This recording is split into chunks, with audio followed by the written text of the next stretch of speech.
Bienvenidos a este nuevo episodio del Espacio Digital de Frente con Óscar Ortiz. Hoy hablaremos sobre un tema que está pendiente, no solo en la historia, sino en el desarrollo de Santa Cruz y Bolivia, que es la salida hacia el Atlántico, la integración de este departamento, de esta región y de nuestra patria con el Atlántico. Conversaremos con una persona muy conocida por todos nosotros que está realizando justamente una investigación al respecto. Me refiero a Paula Peña, historiadora e investigadora boliviana, directora del Museo y Archivo Histórico Regional de la Universidad Autónoma Gabriel René Moreno en Santa Cruz de la Sierra. Además es docente universitaria y miembro de número de la Academia Boliviana de Historia y autora de varios libros. Paula, muchas gracias por estar nuevamente en este espacio digital. No, la agradecida soy yo, Oscar, por invitarme y un gusto estar con vos en este tu programa. Paula, realmente me llamó mucho la atención y es un tema sobre el cual personalmente tengo mucho interés, pero además creo que es muy importante para el país que estás realizando una investigación sobre toda la historia de la relación de Santa Cruz de Bolivia con el Atlántico y me gustaría que nos pudieras comentar cuáles son los principales elementos de esta investigación. Bueno, en realidad, esta investigación, que muchas gracias por haberla leído, es un capítulo de un libro que se llama Al mar por el Oriente y el impacto del ferrocarril, el tren y el progreso en Santa Cruz, ¿no? Este capítulo que me correspondió a mí se llama Salida al Atlántico y es un estudio de las ideas que se fueron desarrollando en Santa Cruz en función de la salida del Atlántico, pero no solo de las ideas como tales, sino cómo esas ideas van calando en la población y cómo finalmente esas ideas se convierten en una acción política y en este caso en un proceso que aquí se conoció como el ferrocarril o nada, la revolución del ferrocarril o nada, que justamente este año 2021 hace 100 años que se inició. Del 1921 al año 1924 fueron 3 años de rebelión, de protestas, de luchas permanentes por las que Santa Cruz se manifestaba para que se termina de construir, uno, el ferrocarril entre Cochabamba y Santa Cruz, y de ahí la prolongación a Yacuiba y a Corumbao, Puerto Suárez, ¿no? Ahora, Paula, antes sí, de llegar al ferrocarril, a mí me llama la atención que en la relación de Santa Cruz y de lo que después constituyó Bolivia con el Atlántico, es como si hubiéramos retrocedido, casi yo diría involucionado, ¿no? Porque en tu misma investigación se relata cómo había un gran comercio, por ejemplo, con Mato Grosso, con Asunción, se utilizaba realmente el río Paraguay desde la época de la colonia, y eso es algo que va declinando, por así decir, eh, en la época republicana, en los primeros 100 años de la República, y aún más después, o sea, mientras más avanzamos, más retrocedemos. Así es, yo creo que en los últimos 100 años es cuando más ha declinado, ¿no? Ese comercio y ese flujo de gente, ¿no? Sobre todo pasajeros que iban y venían.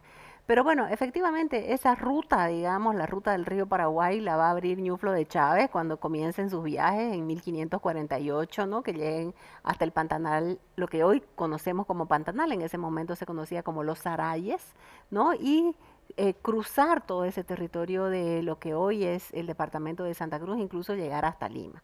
Esa ruta durante los primeros años se utilizó, durante los primeros años de Santa Cruz de la Sierra, durante la época de los padres jesuitas también intentaron abrirla, ¿no? Y se buscaban otras rutas alternativas, porque las misiones jesuíticas, sobre todo las de chiquitos, ¿no? Está San Javier, Concepción, San Miguel, San Ignacio, van a ir lo que yo llamo la ruta de Chiquitos Norte, que va a salir hasta el Mato Grosso, pero también va a haber la otra, la ruta de Chiquitos entre Santa Cruz de la Sierra y San José, que es casi una línea recta y de ahí bajan hacia lo que nosotros hoy llamamos el sudeste, ¿no? Y van a llegar hasta la laguna de Cáceres y sobre todo usar el río Paraguay. El río Paraguay era una arteria fundamental para los cruceños y los cruceños veían la necesidad de reabrir estos caminos que si bien eran sendas más que caminos carreteros verdaderamente dicho, ¿no? Y evidentemente por esto es que los diputados que van a la formación de Bolivia, que van a la asamblea deliberante que da origen a Bolivia, van con 21 instrucciones que le dan la ilustre municipalidad de Santa Cruz de la Sierra para que se debatan esos temas, ¿no? Y eso tiene que ver con la democracia, con el voto, con el territorio cruceño, pero fundamentalmente con la apertura de rutas comerciales con los países vecinos, con el imperio de Brasil, con Mato Grosso, ¿no? con el Paraguay, con Uruguay, con Argentina, ¿no? Con todos los que son los países de la ribera del río Paraguay. Entonces había un mandato porque los cruceños entendían que la modernización se iba a dar saliendo al Atlántico y desarrollando el comercio. Estamos en 1825, ¿no? No hay canal de Panamá, o sea, ellos planteaban salir hasta el río Paraguay y desde el río Paraguay ir por vapores hasta Buenos Aires y de ahí, por supuesto, salir al Atlántico y llegar a Europa, que era el objetivo, ¿no? Pero no solamente eso, sino negociar con estos estados ribereños que te digo que están a lo largo del río Paraguay, con los que además Bolivia tenía frontera, porque la frontera entre el Imperio Portugués y el Imperio Español era el río Paraguay en esta parte, y esa era la frontera que debía mantenerse, que después Bolivia a lo largo de estos casi 200 años de historia haya ido cediendo indiscriminadamente territorio es otra cosa, pero la frontera era el mismo río Paraguay. Claro, lo que mencionabas es increíble que el año 1900 había vapores que hacían la ruta entre Buenos Aires y Puerto Suárez y después todo eso se perdió.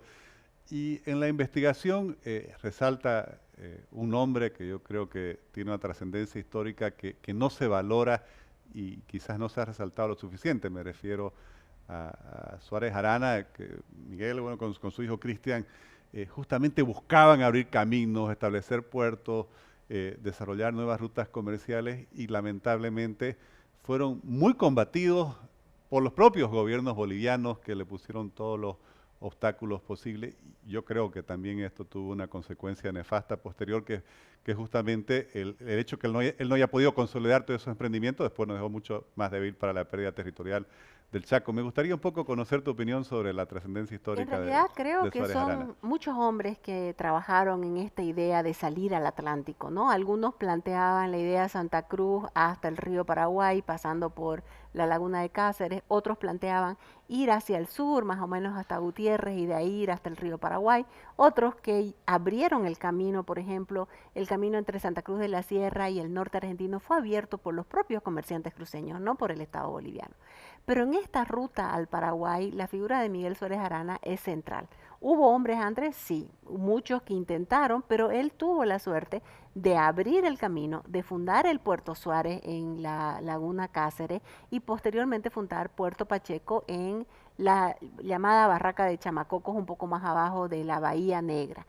Sin embargo, cuando él funda Puerto Suárez, ya se había dado la guerra de la Triple Alianza entre Brasil, Argentina, Uruguay contra Paraguay, y lo más penoso es la cesión territorial que había hecho Mariano Melgarejo en 1867 en favor de Brasil. Con ese afán, digamos, de bloquear a Paraguay, Melgarejo cede a Brasil todo lo que nosotros conocemos como el Mato Grosso. Esa frontera que era el río Paraguay se va hacia las lagunas, ¿no? Y las lagunas no tocan con el río, ¿no? Quien conoce y ha ido ahora a Puerto Suárez sabe que tiene que salir por un canal para llegar a Corumbá, pero no tocan, pero evidentemente los negociadores de este tratado no tenían el menor conocimiento. Entonces Miguel Suárez Arana funda el Puerto Suárez justamente en la bahía de Cáceres y de ahí poder salir por ese canal hasta Corumbá y en Corumbá tomar los vapores para ir hasta Buenos Aires hasta Buenos Aires y de ahí salir al Atlántico. El flujo de comercio era importantísimo. En 1875 él funda el puerto, abre un camino carretero que existía, sí existía, pero lo limpiaron, establecieron más pascanas, ¿no? Porque en realidad las pascanas eran fundamentales porque los carros y los caballos y las mulas tenían que beber agua y alimentarse y la gente descansar. Entonces, una figura como la de Miguel Suárez Arana es fundamental, pero no solamente abre ese camino, sino que junto con su hijo y su hermano también abren el camino entre Santa Corazón y la laguna La Gaiba, y abren un camino desde Puerto Pacheco hasta Gutiérrez, ¿no? Hasta el Cerro San Miguel y de ahí digamos, a la cordillera. Todo este trabajo hecho a su propia costa, fue financiado por ellos, no hubo dinero ni hubo apoyo del gobierno boliviano e increíblemente en 1885, después de que fundó los dos puertos y abrió los caminos, el gobierno le nacionalizó su empresa y se quedó con el camino y con la aduana de Puerto Suárez porque él cobraba el 30% para poder, digamos, pagar su inversión.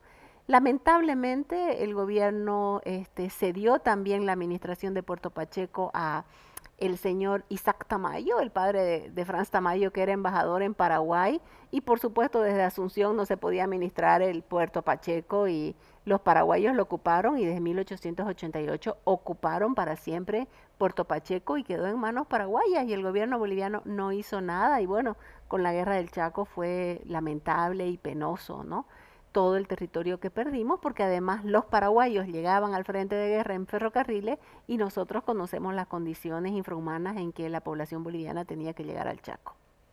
Paula, y mencionabas también ese anhelo permanente, ese reclamo permanente de Santa Cruz por la integración y por los ferrocarriles.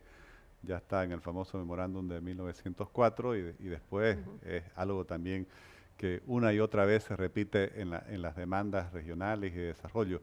Y si bien se construyen, iniciando la segunda mitad del siglo XX, los ferrocarriles que nos unen uno con la Argentina y el otro con el Brasil, bueno, estamos en el año 2021 y no tenemos un ferrocarril que nos integre con el occidente boliviano y que además posibilite el famoso corredor bioceánico. ¿Qué es lo que explica esto que en mi opinión es una especie de fracaso nacional el no poder tener esta obra concluida? El hecho de que Bolivia sea, creo, el único país del mundo que tenga dos ramales de ferrocarriles que nunca se unen, ¿no? El ramal, los ferrocarriles orientales y los occidentales. Ese ferrocarril andino que ahora ya no funciona porque ha habido hasta un paro de camioneros para que no funcione y que vinculaba, digamos, Arica La Paz, Antofagasta Oruro, ¿no? Villamontes, Buenos Aires, mientras que desde este otro lado está el ferrocarril oriental Santa Cruz, Corumbá, Santa Cruz, Yacuiba, que fue construido con los dineros de los tratados firmados por Germán Bush con estos dos países y en esas famosas comisiones mixtas, tanto brasileñas bolivianas como argentinas bolivianas, ¿no? Y que mucho tiempo estuvo, digamos, hasta ahí, porque por ejemplo había que hacer el tren sobre el río el puente sobre el Río Grande, y si vos te acordás, hasta principios de este siglo, el tren, el puente con el que íbamos hacia Chiquitos, ya sea San Javier o ya sea San José, era el puente del ferrocarril, porque recién se construyó un puente sobre el Río Grande entre Pailas y Pailón en el año 2001, 2000, creo que fue hasta Evo Morales que lo inauguró, ¿no? A principios del siglo XXI. Entonces, esa idea de vincularse, el memorándum la manifiesta, pero el memorándum no es, no es quien lo inicia. 50 años antes ya se estaba debatiendo. Cuando uno lee los periódicos de La Estrella del Oriente, el primer periódico que salió, ¿no? Decían, solo el ferrocarril va a poder sacarnos de la pobreza y de la miseria, ¿no? Y muchos otros decían, no tenemos las posibilidades de tener un ferrocarril. Pero el tema del ferrocarril se mantuvo, diré yo, hasta probablemente 100 años en la mente de los cruceños como el elemento para la vinculación. ¿Por qué nunca se construyó el Santa Cruz Cochabamba, que los cruceños esperaban? Una de las cosas fundamentales del levantamiento de 1921 fue porque el presidente Bautista Saavedra, que justo un 12 de julio del año 1920 dio el golpe, asumió el poder, después va a haber una constitución, lo va a reconocer, y en mayo del año 1921 él dice, no se va a construir el ferrocarril, se va a construir una carretera. Y todos los fondos del ferrocarril lo vamos a utilizar y vamos a pedir un empréstito a los Estados Unidos. Entonces, imagínate para los cruceños que le digan no ferrocarril en 1921, no hay camiones, no hay tráiler, ¿cómo sacas tu producción de, qué sé yo, de suela, de cueros, de azúcar, de alcoholes, en qué? ¿No? Entonces, ese va a ser el tema del levantamiento de 1921. Hace 100 años. Hace 100 años, exactamente hace 100 años, los cruceños no querían carretera, pero no porque fueran tontos. Yo escuché una vez a alguien que decía, qué tontos no querían carretera. No, no había cómo salir con carreteras, ¿no? No habían medios de transporte para usar la carretera. Sin embargo, se va a afanar con la ley de carreteras y va a ser pues Germán Bush que firme los tratados con Brasil y con Argentina. Y el camino Santa Cruz, el ferrocarril Santa Cruz Cochabamba va a quedar en proyecto, ¿no? Habían varias propuestas, una más al norte, otra más en la red del centro, digamos, hacerla por Puerto Greter, van a contratar un sinnúmero de ingenieros por el Ichilo y nunca se van a llevar a cabo. y salvo el Bulo Mulo Montero, que no sé si lo terminaron con la CAMC, no creo que haya ninguna intención del gobierno boliviano de construir el ferrocarril, menos ahora, ¿no? En el siglo XXI, teniendo además en cuenta que los ferrocarriles occidentales están parados, ¿no? No existen. No, y para quienes consideran, como mencionabas, que con las carreteras ya no es necesario construir ferrocarriles, hoy, en pleno siglo XXI, no hay país desarrollado del mundo que al mismo tiempo que no desarrolla su red de infraestructura, de carreteras, autopistas, no está permanentemente modernizando sus ferrocarriles, porque los ferrocarriles, no solo hay los de alta velocidad que transportan pasajeros, pero son el gran camino, por así decirlo, el gran elemento para transportar las cargas y las mercaderías. Si uno quiere exportar, producir y exportar volumen significativo, obviamente eso debe ser hecho con ferrocarriles, además de las vías fluviales y marítimas. ¿No? Y sí, y además hoy también en Europa, ¿no? Todos están queriendo los ferrocarriles para no usar aviones, ¿no? Donde pueda usar tramos ferrocarrileros, úselo. O sea, solo acá se puede hacer un paro para no usar ferrocarriles o el ferrocarril oriental, digamos, el Santa Cruz, Puerto Suárez, que sí se usa con más frecuencia creo que el Santa Cruz Yacuiba, ¿no? Pero de cualquier manera, no deberíamos olvidar el ferrocarril y no deberíamos olvidar la salida al Atlántico, porque la salida al Atlántico es una propuesta cruceña desde 1825, incluso cuando teníamos el litoral, porque además el litoral no usábamos necesariamente el puerto de Cobija. El puerto de Cobija no era un puerto de fácil encallamiento, ¿no? Bolivia usaba fundamentalmente el puerto de Arica, ¿no? Que en ese momento era peruano y después de la guerra va a pasar a ser chileno, ¿no? Pero también hay una serie de intereses, sobre todo del occidente boliviano, que prefieren salir por el Pacífico que desarrollar el Atlántico, ¿no? Paula, y yo quisiera terminar esta entrevista justamente hablando de lo que estabas mencionando, y estamos a pocos años de cumplir 200 años de vida republicana. Y vamos a llegar a ese bicentenario, no sé si se podría definir así, de espaldas al Atlántico, desconectados del Atlántico. Incluso hasta por nuestro interés económico, teniendo aquí al lado a países como el Brasil y la Argentina, los más importantes de Sudamérica, que están justamente, son países atlánticos, y nosotros tenemos una visión de seguir solo, por así decir, reivindicando, que hay que hacerlo obviamente, la salida al Pacífico. ¿Qué es lo que explica este divorcio boliviano con el Atlántico, del cual obviamente esta región es la principal víctima? Decían pues los expertos en el siglo XIX que los países deben ir hacia donde van sus ríos, ¿no? Y nuestros ríos van hacia el Atlántico, ¿no? Por un lado el Mamoré y todos los que van hacia el Amazonas, o por otro lado el río Paraguay, Pilcomayo, que van hacia el Plata y salen ambos al Atlántico. Bolivia está obsesionada por el Pacífico y su obsesión por el Pacífico no le permite ver más allá de esa salida, ¿no? O Pero no es sea, excluyente, ¿no? no debería ser excluyente, no debería ser excluyente, pero yo creo que sí es excluyente, o sea, si las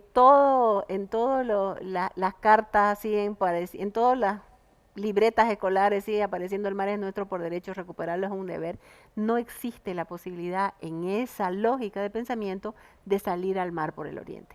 Y evidentemente, probablemente la modernización, la transformación, en los alivios a la pobreza, generando empleo, generando trabajo, serían saliendo al mar hacia el oriente. Pero bueno, es un estado que va a cumplir 200 años con la mitad de territorio con la que nació la vida independiente, ¿no? Bolivia ha perdido la misma cantidad de territorio que ahora tiene y la ha perdido por malos tratados, por guerras tontas como la guerra del Acre o una guerra como la guerra del Chaco que enfrentó a dos países pobres y finalmente nos quedamos sin el Chaco, ¿no? Aunque algunos dicen con el petróleo, pero nos quedamos sin el Chaco y con una salidita muy pequeña hacia el río Paraguay, que es una verdadera arteria en América, ¿no? Así, y en realidad es nuestra única salida soberana.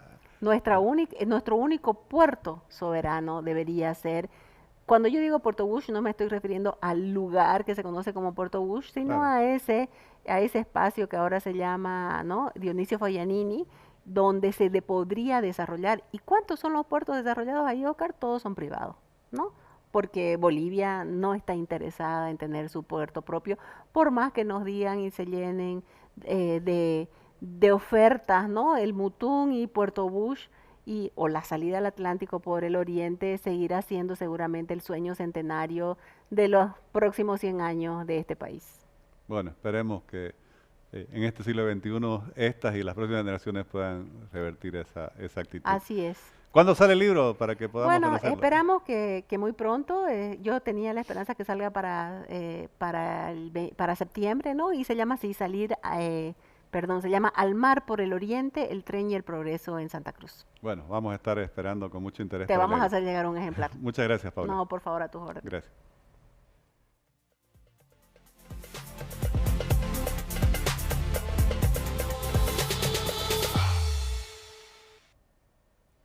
Definitivamente vamos a estar esperando este libro, del cual la historiadora Paula Peña es una de las autoras, y en el capítulo que pude leer justamente se refleja toda la investigación que ella ha realizado sobre toda esa historia permanente, constante del pueblo cruceño, de sus emprendedores, de sus intelectuales, de buscar esa salida hacia el Atlántico. Es inconcebible que nuestro país vaya a cumplir 200 años de espaldas al Atlántico. Y eso no significa que, y creo que los cruceños lo hemos demostrado una y otra vez en la historia, que no se apoye la reivindicación marítima. Pero lo que no podemos es seguir dejando de aprovechar esa especie de canal de Panamá interno que tenemos aquí con el río Paraguay, y que obviamente sería realmente una ruta de progreso, de prosperidad, de generación de oportunidades, no solo para el oriente boliviano, sino para toda Bolivia. Les agradezco por habernos seguido en este espacio digital de Frente con Óscar Ortiz.